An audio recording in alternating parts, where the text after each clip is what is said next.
President Donald Trump has announced the US will hold direct talks with Iran on its nuclear program starting on Saturday. Trump made the remarks during his Oval Office meeting with Israeli Prime Minister Benjamin Netanyahu, the first world leader to visit the US president since he imposed tariffs on countries worldwide. We're having direct talks with Iran, and they've started. It'll go on Saturday. We have a very big meeting, and we'll see what can happen. During their meeting, Netanyahu also vowed to eliminate Israel's trade deficit with the US after his country was hit with 17% tariffs last week. We intend to do it very quickly. We think it's the right thing to do. And we're going to also eliminate trade barriers, a variety of trade barriers that have been put up unnecessarily. Netanyahu said he and Trump further discussed ongoing efforts to get hostages released from Gaza and said they are working on another deal. Meanwhile, hundreds of Israelis protested against Netanyahu and his government in Tel Aviv, following their moves to oust top security and legal officials and to resume war in Gaza. US President Donald Trump has confirmed he has no plans to suspend global tariffs, despite another day of turbulence in global stock markets. Well, we're not looking at that. We have many countries that are coming to negotiate deals with us, and they're going to be fair deals, and in certain cases they're going to be paying substantial tariffs. Following big swings throughout the day after Trump threatened additional tariffs on China, the Dow Jones closed down 0.91% at the end of trading, while the S&P 500 dropped 0.23%, marking its third straight day of losses. The tech-focused Nasdaq Composite gained 0.1% after fluctuating between losses and gains multiple times during the session. Europe's biggest stock markets all closed more than 4% down, with Spanish financial experts saying there are strong reasons to fear a global recession after the IBEX 35 index closed with a 5.12% drop.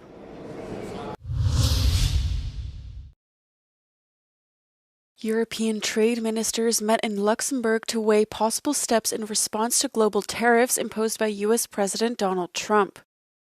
European Commissioner for Trade Maroš Šefčovič said the Commission is being careful and prioritizing negotiated solutions.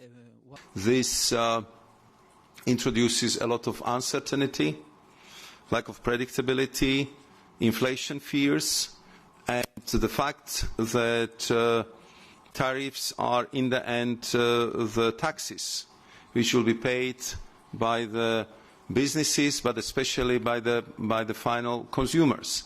So that, in the end, increases, of course, the fears among the consumers. Washington described the tariffs as reciprocal, but German Minister of Economic Affairs Robert Habeck dismissed that logic. First, the calculations from my point of view are nonsense. Even the basis of the calculation is nonsense. Yes, the assumption that a trade budget surplus or deficit is a problem in itself is a wrong estimation, because in the end globalization serves all economies, and especially the American economy has huge growth figures in GDP, better than a lot of European countries.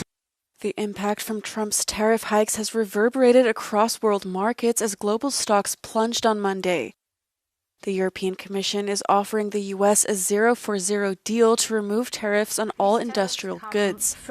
Trump has so far said he won't back down and has reiterated his defense of the strategy.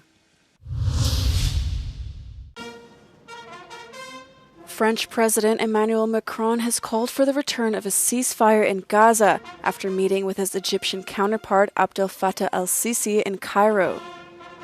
He also urged the lifting of Israel's blockade on humanitarian aid. Nous condamnons la reprise des frappes israéliennes à Gaza, qui constitue un recul dramatique pour la population civile, les otages, leurs familles et l'ensemble de la région. Nous appelons à un retour immédiat au cessez-le-feu, à la libération de tous les otages encore détenus par le Hamas à Gaza. Macron's meeting with al-Sisi comes after Israel ended its truce with Hamas last month, cutting off all humanitarian aid to Gaza and resuming its airstrikes and ground offensive. Egypt and Qatar have served as key mediators in ceasefire negotiations between Israel and Hamas. Al-Sisi echoed Macron's call for an immediate ceasefire and also rejected calls for the displacement of Palestinians from their land, something U.S. President Donald Trump has previously suggested.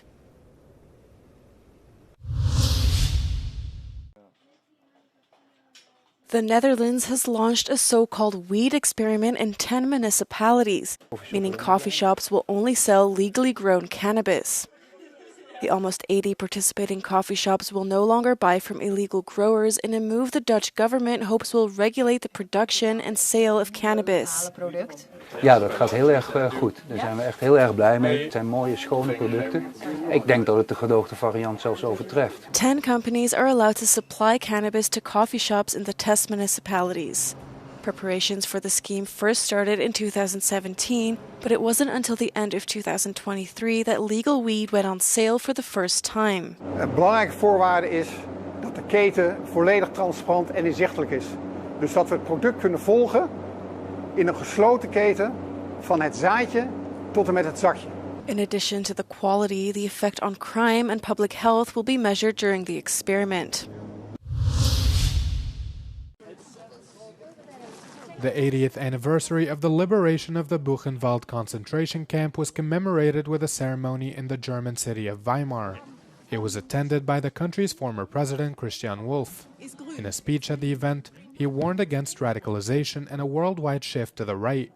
Aufgrund der Verrohung, der Radikalisierung und eines weltweiten Rechtsrucks kann ich mir inzwischen, und das macht mich beklommen, deutlicher vorstellen, wie das damals geschehen konnte. Das ist für mich erschreckend, sodass ich es für zwingend halte, dass die heutigen Generationen ihr Engagement verstärken, für unsere Werte aktiv mit Mut und Haltung einzutreten, um Dämonen des 19. und 20. Jahrhunderts nicht zurückkehren zu lassen. Wolff also criticized the rise of anti-immigration sentiment championed by the far-right Alternative for Germany party.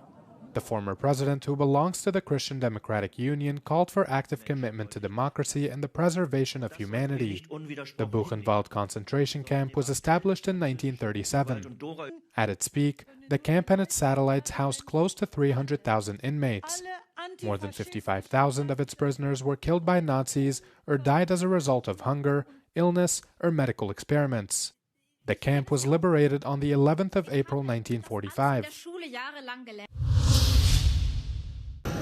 King Charles III has arrived in Rome for a 3-day state visit to Italy, accompanied by Queen Camilla.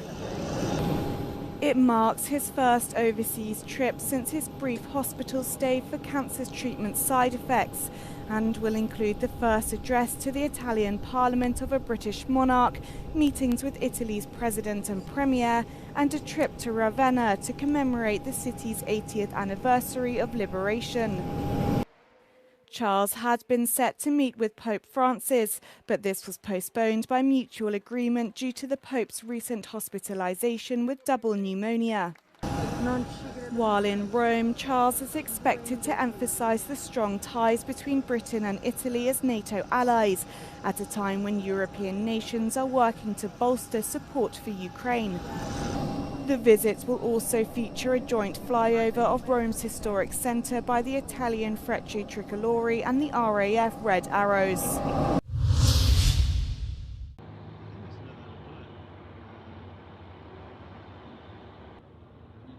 Europe is in a rearmament race. The United States is disengaging from the continent, and Europeans depend on American military support for their defence. However, there's one area in which Europe has a degree of autonomy: tanks. Added together, the armies of the European Union have a total of 4,262 armoured vehicles, slightly less than the 4,640 tanks in the USA. However, the situation varies greatly from one member country to another. Greece leads the way with 1,344 vehicles, followed by Poland and Romania. By comparison, Germany and France have 296 and 215 tanks respectively. While Athens stands out because of historical tensions with Turkey, Warsaw has beefed up its arsenal in response to the Russian threat. Actuellement, si on prend l'ensemble des capacités blindées européennes dont disposent les pays européens, en fait, on dépasse même la dizaine de modèles, là où les Américains vont fabriquer 3 ou 4 modèles de véhicules blindés de type similaire. The case of armoured vehicles reflects the problems facing the European defence industry.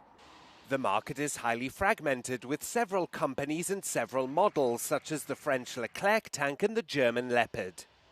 Il faut directement tuer dans l'œuf l'idée qu'on puisse être en retard par rapport aux Américains.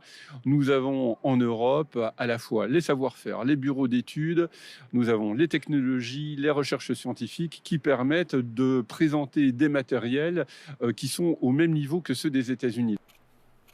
Dozens of European models mean different training, different parts, and therefore different maintenance.